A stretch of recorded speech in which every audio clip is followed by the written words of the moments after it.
Here's 50 pounds. This piece of paper is worthless. It's a piece of paper. Daily Ed is talking about the huge amount of money that has been printed. This has caused a huge increase in the money supply. The more money there is in the market, the less each dollar is worth. However, when there is a lot of cash, prices go up for everything, from real estate and stocks to consumer goods.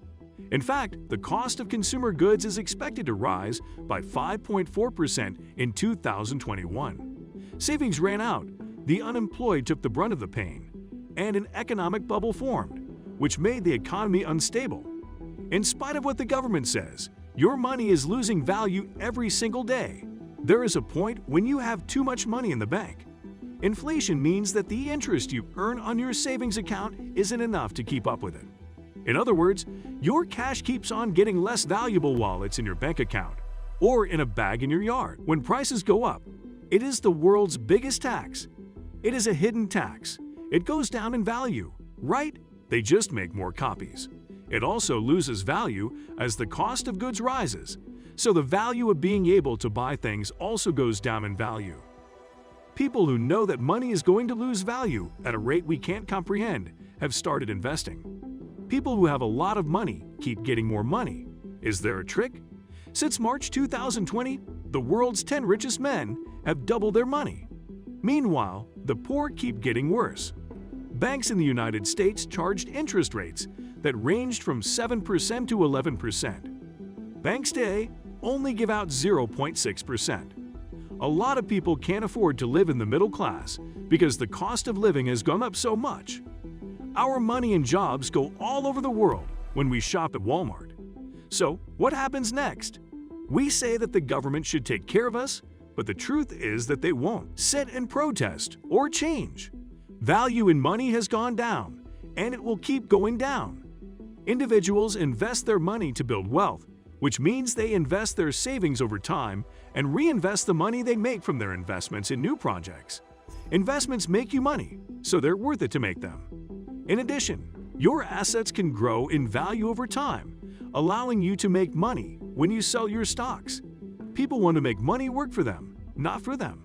If you want to buy a Tesla, you might want to buy the new Tesla Performance Model Y, which costs $62,190. And what if you have the money to buy it full price?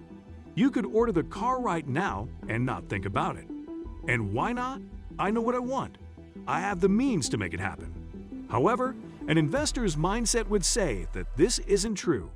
If they have $62,190, they will buy something that will increase in value over time. Very simple, the definition of asset and liability is not the hows of this, it's cash flow. Where is the cash flowing?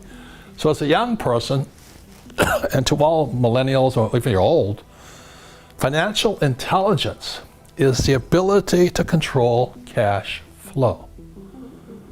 And that's what they don't teach you at school. They tell you to go to school, get a job.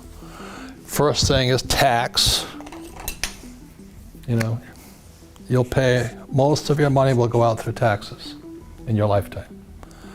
And then they tell you to buy a house and a car. A car is an asset. No, a car is a liability. You got insurance, gas, upkeep, and all this. Now, if you buy a taxi car, it could be an asset. It's cash flow. 4-bedroom homes in Ohio cost about $60,000. A 3-bedroom home in Niagara County, New York, costs only $56,000, which is a lot less than in Ohio. You'd rent it out and save money until you could afford the Tesla again. This is how someone who thinks like an investor would deal with the situation.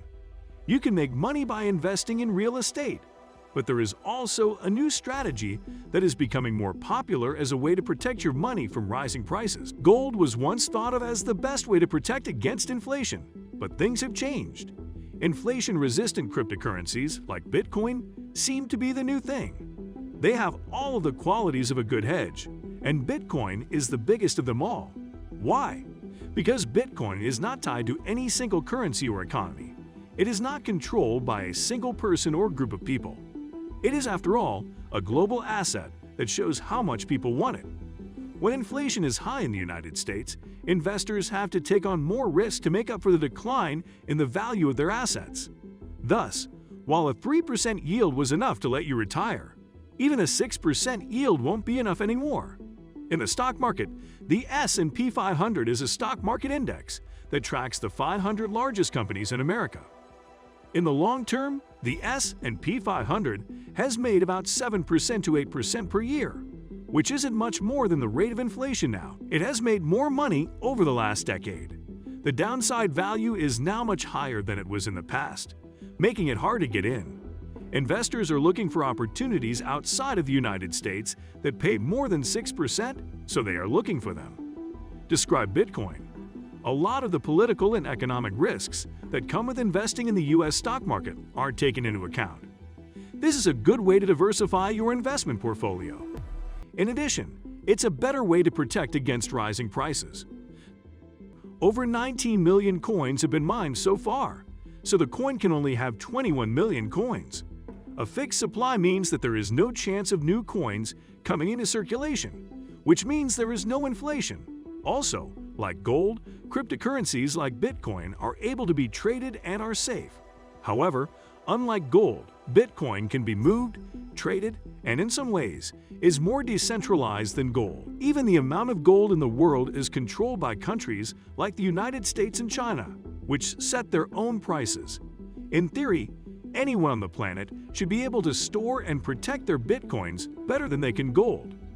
However, the words investing and cryptocurrency make people afraid of the unknown. For people who have never tried this before, how do you start? What does it cover? How long will it take? Albert Einstein said, "Compound interest is the eighth wonder of the world.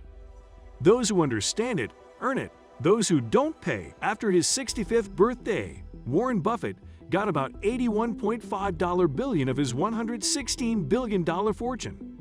Yes, he makes good investments.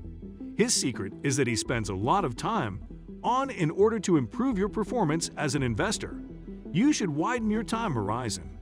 This means that you should invest in an asset for the long term in order to get more money back in the future. It's not so much about getting the most money as it is about getting the most money over time.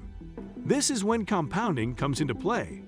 Compounding refers to the fact that you earn interest on both your original investment and the interest that grows over time, which means that you can earn more money over time. Basically, it means putting your money back into the asset to make more money. If you put $1 into Amazon and got back $2, you would put the money back in Amazon. To get another $4, you would invest it to make 8 more. Instead of spending your money, you put it back into the asset to make it more valuable.